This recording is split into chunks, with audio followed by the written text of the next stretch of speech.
नमस्कार, एक मुलाकात में आपका स्वागत है। मैं हूं आपके साथ रविंद्र सिंह। आज हम बात करेंगे कुछ ऐसे मुद्दों पर जिसको अक्सर आप सुनते रहते होंगे। एक टर्म आजकल बहुत यूज किया जा रहा है और वो है साइबर वॉर। लेकिन इसके बारे में कौन जानता है, कौन ज्यादा जानकारी दे सकता है, या ये सारी चीजें होती क्या है, साइबर वॉर का क्या महत्व है और ये टर्म इतना मशहूर क्यों हो रहा है, इसको समझने के लिए हमारे साथ आज मौजूद हैं geopolitical and security expert Jitendra Ojha ji. Sir, बहुत बहुत स्वागत करते हैं आपका। धन्यवाद मुझे बुलाने के लिए। तो जितेंद्र जी से हम समझेंगे कि आखिर ये कितनी बड़ी चुनौती है आज की तारीख में, वर्तमान में, हर देश के सामने, भारत के सामने, हमारा वो भारत जो आज सशक्त हो चुका है। तो जितेंद्र जी, सबसे पहला सवाल हम यही जानना चाहेंगे कि जो साइबर वॉरफेयर है, एक्चुअल में ये है क्या है, इसको कैसे परिभाषित करना चाहेंगे? देखिए, जो साइबर वॉर है ये अब कहा जाने लगा है कि ये मिलिट्री वॉर के साथ साथ एक बहुत ही क्रिटिकल कंपोनेंट है और एक बहुत बड़ा, बहुत वास्ट डोमेन है। एक आप कहें कि जिस तरीके से दूसरे देश conventional weapon, nuclear weapon, biological weapon develop कर रहे हैं, उसी तर्ज पे या उससे कई एरिया में बहुत अधिक वो साइबर वेपन भी डेवलप कर रहे हैं। और ये साइबर वेपन की सबसे बड़ी खासियत ये है कि ये डिनाइबल है। कॉस्ट बहुत ज़्यादा नहीं है। अगर आप देखें, नेचुरली बहुत हाई क्वालिटी ब्रेन्स चाहिए, अच्छे कंप्यूटर्स चाहिए, और उसके बाद अगर आप डिज़ाइन करते हैं तो किसी भी देश को आप पैरालाइज कर सकते हैं। उनके सारे इसेंशियल चीज़ें आप देखें कि जो है ये साइबर सिस्टम पे नेट से इन्वॉल्व हैं, तो उस पूरे सिस्टम को पैरालाइज कर सकते हैं, चाहे वो पावर जनरेशन हो या सिविक सर्विसेज हो या बैंकिंग सिस्टम हो या कुछ भी हो, उसको पैरालाइज कर सकते हैं। लेकिन इसमें जो सबसे अधिक बात, जो सबसे ज़्यादा चिंता की बात है कि जो मार्केट में आ गई है, वो है मिलिट्री ग्रेड साइबर वेपन जिसे कहते हैं। जैसे पेगासस का आपने जिक्र किया, वो अपने आप में अकेला वेपन नहीं है, उसके जैसे कई एक वेपन्स आ चुके हैं और इसके बारे में जानकारी थोड़ी कम है। और दूसरी बात यह है कि जो साइबर वेपन्स की बात करते हैं, अधिकतर वो स्टेट्स के पास है, गवर्नमेंट्स के पास है, लेकिन इसका कुछ छोटा सा हिस्सा जो गवर्नमेंट से हट के प्राइवेट में आ चुका है, मार्केट में आ चुका है, और उसको रेगुलेट करना बड़ा मुश्किल सा लग पड़ रहा है। तो ये इन चुनौती के बीच में, इस डोमेन में भारत के सामने कौन कौन सी चुनौतियां पड़ जाती हैं? देखिए, हम लोग जो है, हमारे देश की क्या स्ट्रेंथ है, इसकी बातें इंडिविजुअली मैं बहुत कम करता हूँ। और उसकी वजह यह है कि जो हमारे राइवल हैं उनको हम कोई इन्फॉर्मेशन नहीं देना चाहते हैं कि हमारी कैपेसिटी क्या है।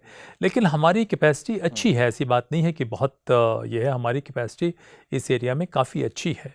अगर आप देखें तो जिस तरीके के हमारे राइवल्स रहे हैं, जितने अटैक हमारे ऊपर होते रहे हैं, तो बहुत सारे अटैक को हमने रोका है। जो सबसे बड़ी चिंता की बात मुझे नज़र आती है वो ये है कि जो चाइना की ख़ास करके हाल के कुछ दिनों में जो उसकी स्ट्रेटजी रही है, या जो बातचीत करने से जो इंटरनेशनल एक्सपर्ट्स हैं मुझे पता चल रहा है, या पढ़ने से पता चल रहा है कि वो जो है क्या कर रहे हैं कि एक तो साइबर वेपन का इस्तेमाल कर रहे हैं, दूसरा वो स्टेट के इंस्टीट्यूशंस को, उनको भी टारगेट कर रहे हैं। अब एक ऑस्ट्रेलिया के शायद रिसर्चर हैं एलेक्स जॉस की, उनकी एक किताब भी है, लाइज, स्पाइज एंड एल्गोरिथम, बड़ा रिसर्च करके उन्होंने लिखा है। तो वो अपनी इस किताब में जिक्र करते हैं कि किस तरीके से अमेरिका के कई एक इंस्टीट्यूशन को जो है चाइनीज़ ने कर लिया है। यहाँ तक कि उनका कहना है कि CIA के कितने विंग्स को चाइनीज़ ने कैप्चर कर लिया है। तो इसका मतलब ये है कि अगर किसी डेमोक्रेटिक स्टेट के, पावरफुल डेमोक्रेटिक स्टेट के किसी विंग को ही अगर उसके दुश्मन कैप्चर कर लेते हैं, और सरकार को लगता है कि कई दफ़े वो साइबर वेपन या साइबर चीज़ें अपने देश के लिए कर रही हैं और उनको पता नहीं चलता है, उन्हीं के देश के, उन्हीं के इंस्टीट्यूशन से, उन्हीं के रिसोर्सेज से ये साइबर के तरीके से उनके प्रोजेक्ट्स को बर्बाद किया जा सकता है, नुकसान किया जा सकता है। ज़्यादातर चीज़ें जो मार्केट जैसे खुल रहा है, अगर टेक्नोलॉजी के हम कहें तो हम ज़्यादातर चीज़ें विदेशों से भी ख़रीदते हैं, ख़रीद फरोख्त उनकी करते हैं। अब वर्तमान समय में अगर देखा जाए तो सरकार ने कोशिशें ये की हैं कि अब हम अपने देश में भी ईजाद कर रहे हैं। लेकिन लगता नहीं कि जब हम चीज़ें बाहर से खरीदते हैं तो हम कहीं ना कहीं कमज़ोर भी हो जाते हैं, हमारी एक कमज़ोरी हो जो वो बाहर के लोगों के हाथ में पहुंच जाती है। क्या भारत तैयार है इन चीज़ों के लिए? देखिए, दो बातें हैं। जो वेपन्स की आप बात कर रहे हैं, मैंने कई एक प्लेटफॉर्म पे कहा भी है कि 1960 या 70 के बाद किसी भी डेवलपिंग कंट्री में कोई भी डिफेंस डील क्लीन हुई ही नहीं है, होना संभव ही नहीं है। देखिए, ये जो कॉलोनियल पावर्स है वो छोड़ के तो चले गए, वो कभी आपकी इंडिजिनस मिलिट्री कैपेसिटी वो डेवलप करने नहीं देंगे। तो ये एक बहुत बड़ा मुद्दा है। कई एक चैनल्स पे मैंने कहा भी, हिंदुस्तान के चैनल्स पे, और उसके बाद जो वो चैनल भी मुझसे घबरा के मुझसे दूर रहने लगे। और कितने मिलिट्री के जनरल्स थे, उन्होंने एक्नॉलेज किया कि जो मैं कह रहा हूँ वो बहुत महत्वपूर्ण बात है। और इसके बाद हमारे मैंने वर्तमान सरकार में कोई कुछ भी कहीं ना कहें कि राष्ट्रीय सुरक्षा पे सरकार का जोर है, पूरा सब कुछ तो चेंज नहीं कर सकती है, लेकिन फिर भी इन्होंने कोशिश किया इंडिजनाइज करने का और बहुत सारे एफर्ट हुए हैं। तो ये कन्वेंशनल वेपन में जो आप कह रहे हैं कि वो बाहर की ताकतों का और ख़ास करके बड़ी ताकतों का एक बहुत बड़ा जोर होता है कि वो आपके इंडिजिनस डिफेंस टेक्नोलॉजी डेवलप नहीं करने दें। साइंटिस्ट की हत्या हुई है, दूसरे देशों में भी हुई है, हमारे देशों में भी साइंटिस्ट की हत्या हुई है, टेक्नोलॉजी को डिरेल कर दिया गया है। लेकिन जहाँ तक साइबर वेपन का सवाल है रविंद्र जी, हम दुनिया के एक बहुत बड़े आईटी पावर है, सबसे अधिक ब्रेन है हमारे पास अगर देखा जाए। दिक्कत यह है कि हम उस ब्रेन को रिटेन नहीं कर पा रहे हैं, हम उसको एक्सपोर्ट कर दे रहे हैं, वो ब्रेन चला जा रहा है, मैंने ब्रेन ड्रेन जो हो रहा है वो डेवलप्ड कंट्रीज़ में चला जा रहा है, वहाँ बिल्ड कर रहा है। फिर भी मैं सोचता हूँ कि यहाँ पे हम उतने बुरे नहीं हैं। हमारा जो ख़तरा है, ख़ास करके जो सबसे बड़ी चिंता है, वो चिंता है 10, 12, 15, 20 हमें पता नहीं है कि जो मिलिट्री ग्रेड साइबर वेपन्स आ गए हैं और वो साइबर वेपन्स कौन इस्तेमाल कर रहा है, किस पर्पज़ के लिए इस्तेमाल कर रहा है और उसका क्या होगा, वो एक चिंता की बात है।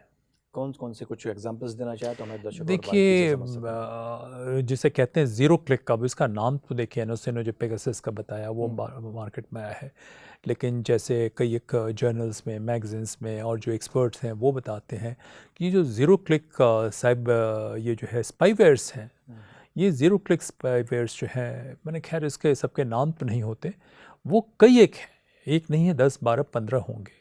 और ये ज़ीरो क्लिक स्पाईवेयर की सबसे बड़ी खासियत है कि एक दफ़े आपके आईफोन तक में ये घुस जाते हैं तो होता क्या है कि आपकी सारी डेटा वो ले सकते हैं। सिर्फ डेटा ही नहीं ले सकते हैं, आपके अगर आपका फ़ोन बंद है तब भी आपके यहाँ की रिकॉर्डिंग और वीडियो रिकॉर्डिंग चल सकती है। आप देखिए कि इन फ़ोन में बैटरी निकाली नहीं जा सकती है, तो आपने फ़ोन तो स्विच ऑफ कर दिया है, स्क्रीन ऑफ है, लेकिन फिर भी वो काम कर रहा है, रिकॉर्डिंग ले रहा है। और उससे भी ख़तरनाक बात यह है कि आपके फ़ोन से मैसेजेस, व्हाट्सएप तो बहुत कॉम्प्रोमाइज़ हो चुका है, वो ईमेल्स कुछ भी आपके अकाउंट से किया जा सकता है और आपको पता नहीं चलेगा। और इस बात को कई चीज़ें अभी टेस्ट भी किया जाए तो बहुत कम लोगों के पास वो फैसिलिटी है कि किया जा सकता है। तो वर्चुअली आपके पूरे मूवमेंट को ट्रैक किया जा सकता है, आप कोई भी क्यों ना हो, और मूवमेंट को ही ट्रैक नहीं किया जा सकता है, आपके ऊपर बड़े इंक्रिमिनेटिंग एविडेंसेस इंपोज किए जा सकते हैं। आपको लगता नहीं जीपीएस के इस दौर में तो हमारा हर मूवमेंट तय होता ही है, जितनी हम लोग कैब्स वगैरह भी लेते हैं तो जीपीएस के थ्रू उनको चेक कर लिया जाता कि किस लोकेशन पर हम हैं।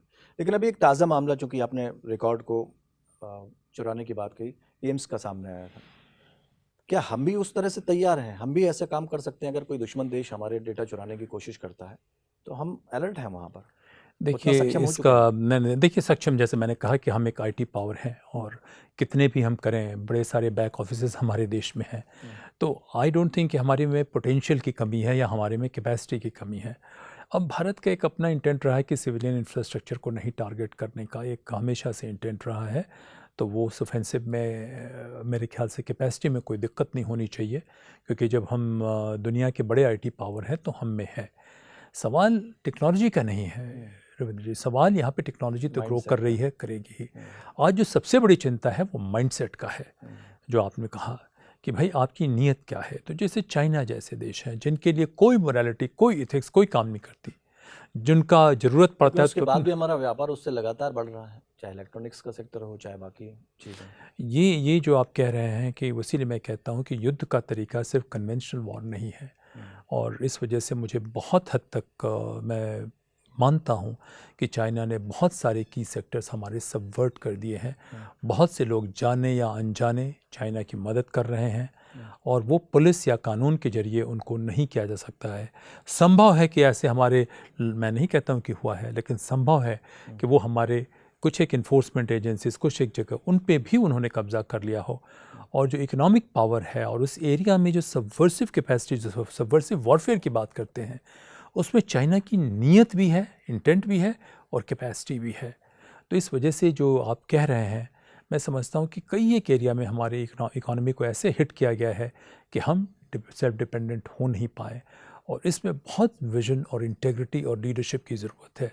तो अंतर्राष्ट्रीय स्तर पर हम चुनौतियों का सामना कर रहे हैं, अंतर्राष्ट्रीय स्तर पर भारत सशक्त भी होता जा रहा है। सुरक्षा के लिहाज से ये हमेशा कहा जा रहा है कि हमारी सेना पहले से ज़्यादा बेहतर हुई है।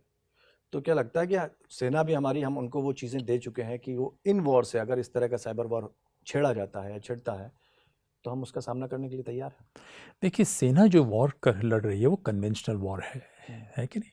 लेकिन मैं कहता हूँ कि वॉर एक नहीं होता है। साइबर वॉर जो आपने कहा वो एक अलग वॉर है। उस वॉर के वॉरियर साइबर वॉरियर अलग हैं। तो हम सब कुछ सेना को नहीं कह सकते। एक और बात मैं कहना चाहूँगा कि देखिए, हम पहले से मजबूत हुए हैं, लेकिन दुनिया कहाँ है? दुनिया में हमारे जिन लोगों से खतरा है वो कहाँ है? ठीक है, पाकिस्तान एक भूखे नंगों का देश है, उसने भी न्यूक्लियर वेपन कर लिया है और वो जो है लो कॉस्ट टेररिज्म से लड़ाई लड़ते रहा है, और हमारी कमजोरी है कि इसको हम ख़त्म नहीं कर पाए। किसी भी लड़ाई का, मैंने ये किसी किताब की लिखी हुई बात नहीं है, मेरा अपना मानना है, ये मेरी अपनी थियोरी है कि लड़ाई जो है शॉर्ट, स्विफ्ट और डिसाइसिव होनी चाहिए। लड़ाई हमेशा दूसरों की धरती पे होना चाहिए, और लड़ाई जो है जैसे मैंने कहा उसमें कोलैटरल डैमेजेस कम होने चाहिए। तो उसमें पाकिस्तान ने लो कॉस्ट लड़ाई करके हमें बहुत परेशान किया। तो आज मेरा यही कहना है कि देखिए कि हम तो मजबूत हुए हैं, लेकिन चाइना का एक आर्थिक रूप से हमसे 6 गुना बहुत अधिक मजबूत होना बहुत ही खतरे की बात है, बहुत ही चिंता की बात है। जहाँ तक वेस्ट की बात आप कहते हैं कि वेस्ट की ज़रूर हमसे उनके संबंध मिलते जुलते हैं, या उनके हित और हमारे में कई एक एरिया पे कन्वर्ज करते हैं, तो ठीक है, उनके साथ संबंध अभी थोड़े ठीक चल रहे हैं।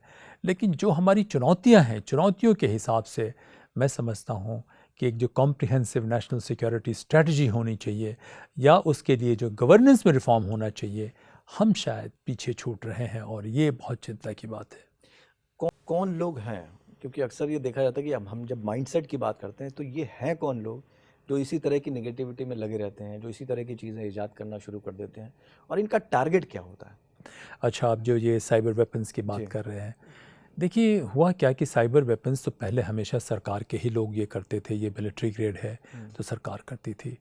अभी जो है पूरी इकोसिस्टम चेंज हो गई है, ग्लोबल इकोसिस्टम, लोगों की लॉन्जिविटी बढ़ गई है। तो कई एक देशों में देखिए, ख़ास करके इजराइल की आप बात करें या अमेरिका की बात करें, तो ये लोग जो है मार्केट में आके ऑपरेट कर रहे हैं, क्योंकि उनके वेटरन्स हैं, जो फॉर्मर डिफेंस ऑफिसर्स हैं, फॉर्मर इंटेलिजेंस ऑफिसर्स हैं, जिनको इस सब्जेक्ट की जानकारी थी, तो वो आके कमर्शियल जगह से अपना फंडिंग करा रहे हैं, और फंडिंग कराने के बाद वो खुद नहीं कर रहे हैं, वो टेक्नोक्रेट्स को हायर कर रहे हैं। उनको पता है कि कहाँ कैसे क्या रिक्वायरमेंट है, और वो करने के बाद कई एक कंपनियाँ ऑपरेट कर रही हैं। हम उनका बहुत नाम नहीं लेना चाहते, कुछ एक का नाम हमें पता भी है तो मैं लेना नहीं चाहूँगा, कल कहीं वो हमारे ऊपर मुकदमा न कर दें और बड़ी दिक्कत होगी कि हम ये नहीं कर रहे हैं। और ये सारा काम जो है आप देखें कि बड़े सरप्टिशियसली हो रहा है, छुप छुप के हो रहा है, ये बहुत ओपनली नहीं हो रहा है। उनमें से बहुत का कहना है, इवन एनएसओ का कहना था कि हमने तो सरकारों को दिया और सिर्फ ये टेररिस्ट को ट्रैक करने के लिए था और किसी पर्पज़ के लिए नहीं था। लेकिन रियलिटी क्या है किसी को नहीं मालूम है। कई एक जगह में आप देखें कि फॉरेन अफेयर्स ने करके एक मैगज़ीन है, उसने जिक्र किया है कि किस तरीके से एक ह्यूमन राइट्स एक्टिविस्ट थे, वो सरकार के ख़िलाफ़ थे, उनको ट्रैक किया गया और ट्रैक करके उनको लाया गया किसी न किसी तरीके से।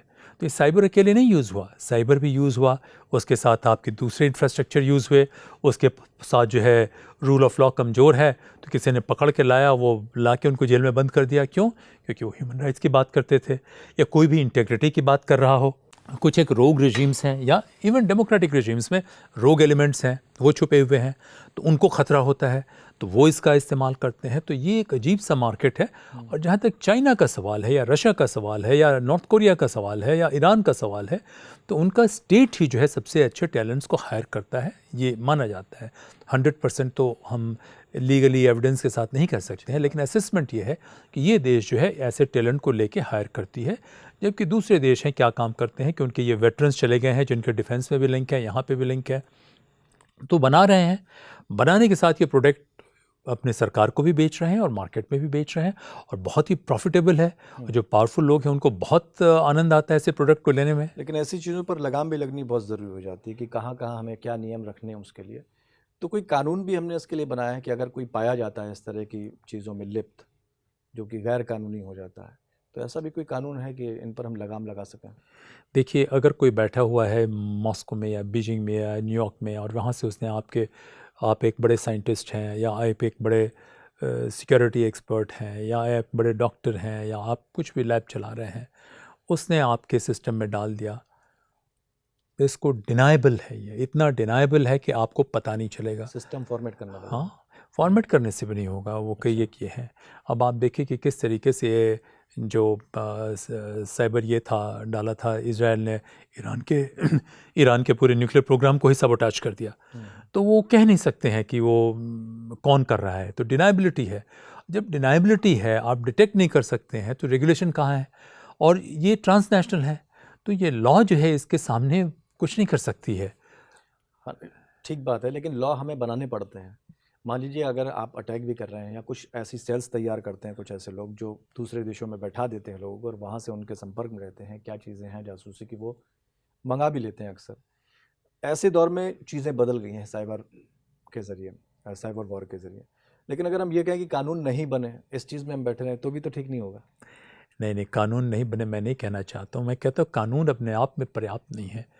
सबसे बड़ी बात जो है आज की तारीख में, या मैं कई सालों से कह रहा था, और जब रिटायर हुआ तो और ज़्यादा बोलना शुरू किया, और ये मेरी नई बात नहीं है, वो मैं कहता हूँ कि हम एक ख़ास करके भारत के लिहाज से, कि हमारी सिक्योरिटी, हमारी स्टेबिलिटी जो है वो हमारे लिए ही नहीं, पूरे इस रीजन के लिए और मानवता के लिए भी बहुत महत्वपूर्ण है। हमने बहुत एडवर्स सर्कमस्टांसिस में डेमोक्रेसी को सस्टेन किया है। अब हम कैसे लड़ें? तो हमारे लिए बहुत ज़रूरी हो जाता है कि जो इंस्टीट्यूशन है, चाहे वो जुडिशरी का इंस्टीट्यूशन हो, लॉ इन्फोर्समेंट इंस्टीट्यूशन हो, या कॉर्पोरेट सेक्टर हो, या एकेडमिक सेक्टर हो, सारे इंस्टीट्यूशन एक दूसरे को एम्पावर करें, उनकी इंटेग्रिटी मजबूत हो, उनकी एफिशिएंसी मजबूत हो। तो हम चाहते हैं कि अगर हम सिर्फ एक जो है साइबर वॉर को आइडेंटिफाई करते हैं और उसके लिए एक हम करते हैं, तो ये संभव नहीं है। ये हर एक इंस्टीट्यूशन का एक बेहतरीन इकोसिस्टम होता है, और हम न पश्चिम का मॉडल अपना सकते हैं, न चीन का मॉडल अपना सकते हैं। पश्चिम जो है उसको इतना ज़्यादा खतरा नहीं है, पश्चिम से तो चीन बहुत दूर है। पश्चिम को एक पॉइंट के बाद अधिक लगेगा कि भाई इस रीजन में हमें चीन से नहीं कंटेस्ट करना है, तो थोड़ा सा वो बैकफुट पे चले जाएंगे।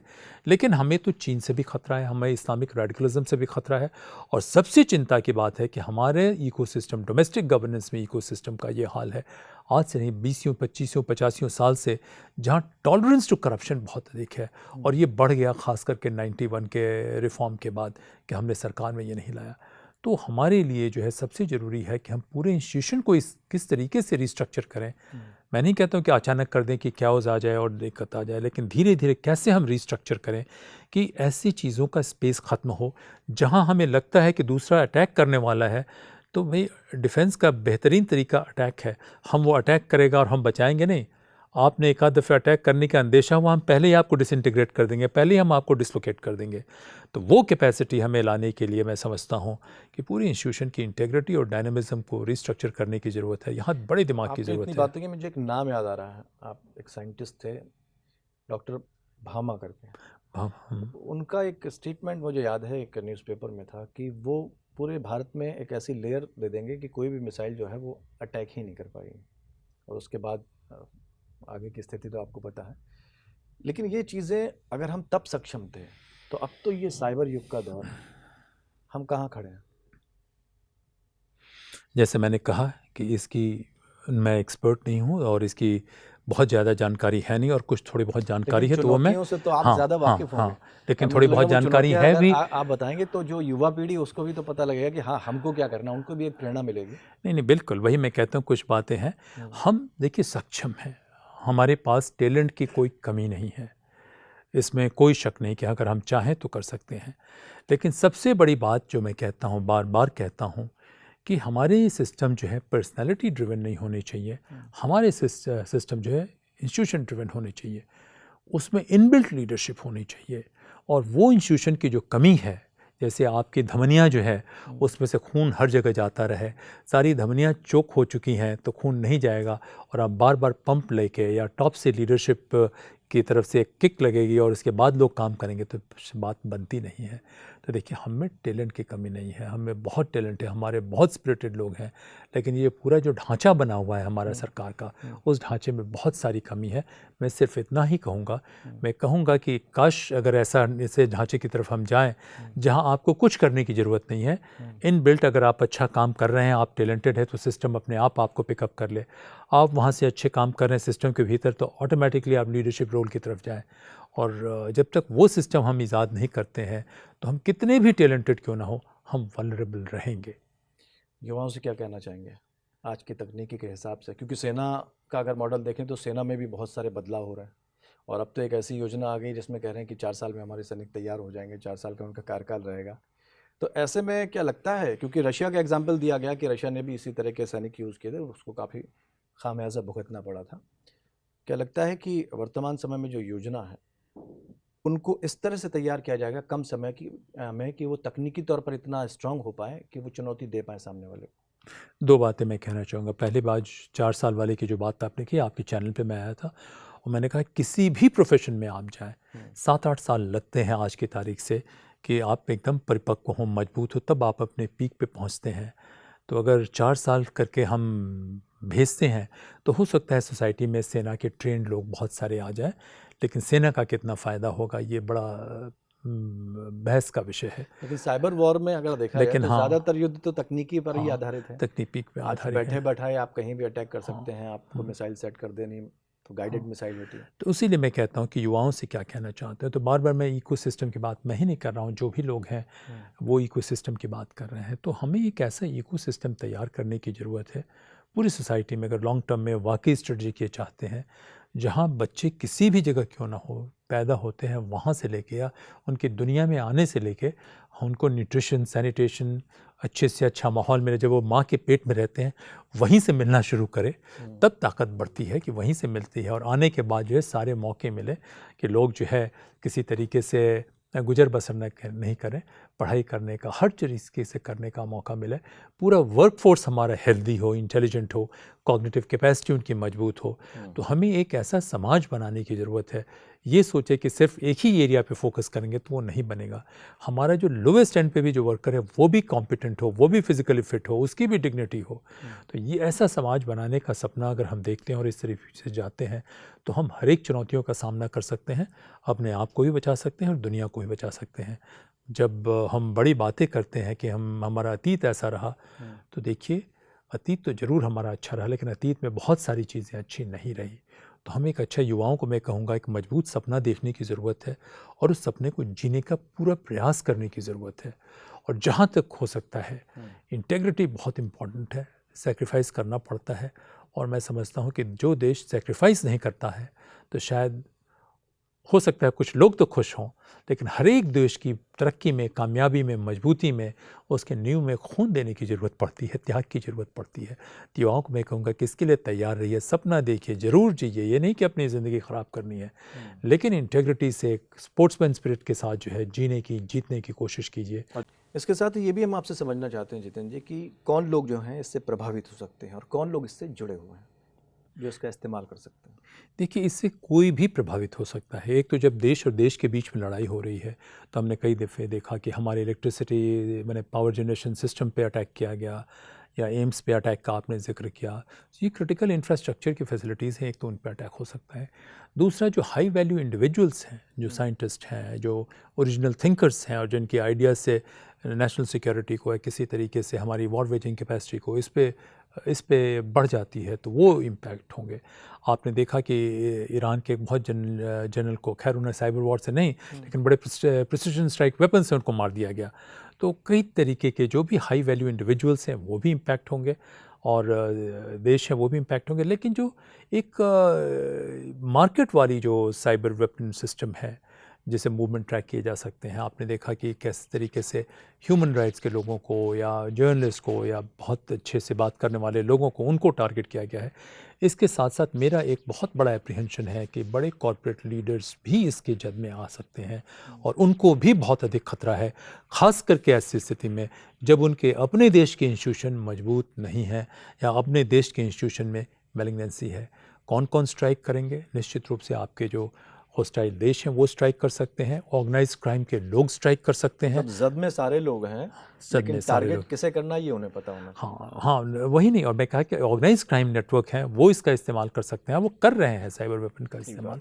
और साथ में जो मैलिग्नेंट लॉट है, ख़ास करके जितनी पोस्ट कॉलोनियल या डेवलपिंग कंट्रीज़ हैं, तो उसमें जहाँ गवर्नेंस कमज़ोर है या मजबूत भी है तो उसमें भी करप्शन है, और उसमें जो कार्टल्स हैं, कितने क्रिमिनलाइज्ड कार्टल्स हैं, तो वो लोग भी इस्तेमाल कर सकते हैं। आप देखें कि इवन रशिया में भी कहा जाता है कि तमाम पुतिन साहब के अथॉरिटेरियन होने के बावजूद उनके नीचे कई एक लोग जो है वो अपनी मनमानी कर रहे थे और मैसिव करप्शन कर रहे थे, फंड्स की लीकेज हो रही थी। तो वैसे कार्टेल के लोग जो मिले हुए ऑर्गेनाइज क्राइम से कहीं ना कहीं पेट्रोनाइज कर रहे हैं, वो सारे देशों में है। कई एक जो फ्रेजाइल डेमोक्रेसीज हैं उसमें तो और ज़्यादा है। आज की तारीख में कह सकते हैं कि बारूद की ढेर पर बैठी है दुनिया। बिल्कुल बिल्कुल। और ये भी कह सकते हैं कि अगर कोई अच्छी चीज़ ईजाद की जाती है तो वो किस माइंडसेट के हाथ में है, ये भी देखने वाली बात होती है। देखिए, सिर्फ टेक्नोलॉजी से बात नहीं बनती है, वही मैं कह रहा हूँ कि आप अपने सोसाइटी में जब तक ट्रस्ट नहीं जनरेट करते, आप सोसाइटी में इंटेग्रिटी नहीं जनरेट करते, ये कानून से संभव नहीं है। आपको पूरा कल्चर इस तरीके से करना होगा कि टेक्नोलॉजी तो बढ़ के आ गई, लेकिन सोसाइटी को भी उस तरीके से बढ़ना होगा। नहीं तो होगा क्या कि आपस में टकराव होगा, आपस में लोग एक दूसरे पर अटैक करेंगे और कोई भी अटैक में शामिल हो सकता है। मैंने कहा, आप देखें कि पेगासस में फ्रांस के राष्ट्रपति तक का फ़ोन ये था, कई एक लोगों का था। और आप जानते नहीं हैं कि चीन ने कितने देश के राष्ट्राध्यक्षों का फ़ोन ही नहीं, उनको किस तरीके से पिन पॉइंट करके टारगेट करके रखा हुआ है। वही नहीं, आपने देखा कि हिंदुस्तान में एक कंट्रोवर्सी आई थी कुछ पिछले साल या कुछ महीने पहले, जहाँ एक बड़े इंडस्ट्रियलिस्ट को टारगेट किया जा रहा था। तो ये तो बातें न्यूज़ में आई है, लेकिन कौन कौन इसमें टारगेट हो सकता है हमें नहीं पता है। और ये केस था जिस इंडस्ट्रियलिस्ट की मैं बात कर रहा हूँ कि हमारे ही लॉ इन्फोर्समेंट एजेंसी का एक मैलिग्नेंट तबका था जो इस डायरेक्टली अटैक कर सकता है। तो उसके पास साइबर वेपन हो तो क्या वो अटैक नहीं करेगा? बिल्कुल करेगा। तो पूरे सिस्टम को सैनिटाइज करने की ज़रूरत है और इसी के लिए मैं कहता हूँ कि विजन और हाई क्वालिटी लीडरशिप दोनों की ज़रूरत है। रविंद्र जी, बहुत बहुत शुक्रिया जितेंद्र जी, हमारे साथ जुड़ने के लिए और तमाम साइबर वॉरफेयर से जुड़ी चीज़ों के बारे में बताने के लिए। तो उम्मीद करते हैं आपको पसंद आया होगा ये कार्यक्रम हमारा, और साथ ही आप समझ लीजिए कि जब कोई चीज़ नई ईजाद की जाती है तो उसके साथ साथ कई चुनौतियां भी हमारे सामने मुंह भाए खड़ी रहती हैं। उन चुनौतियों से निपटने के लिए भारत हमेशा तैयार था, तैयार है और तैयार रहेगा। युवा भी तैयार है, क्योंकि नई पीढ़ियों की बहुत ज़रूरत पड़ती है सरकार को भी। तो एक भारत जिसका दुनिया में डंका बजता है वो हमेशा बजता रहेगा। तो हम साइबर वॉर के लिए भी तैयार हैं, हर चुनौती से निपटने के लिए तैयार हैं। कुछ चीज़ें ऐसी हैं जो बताने में जितेंद्र जी ने थोड़ा असहज हुए, क्योंकि वो सुरक्षा से जुड़ी हुई हैं, शायद उसको बोलना भी ठीक नहीं होगा। लेकिन इन द एंड हम यही कह सकते हैं कि भारत हर चुनौती से निपटने के लिए तैयार है। फिलहाल इतना ही। नमस्कार। बहुत बहुत धन्यवाद बुलाने के लिए। नमस्कार।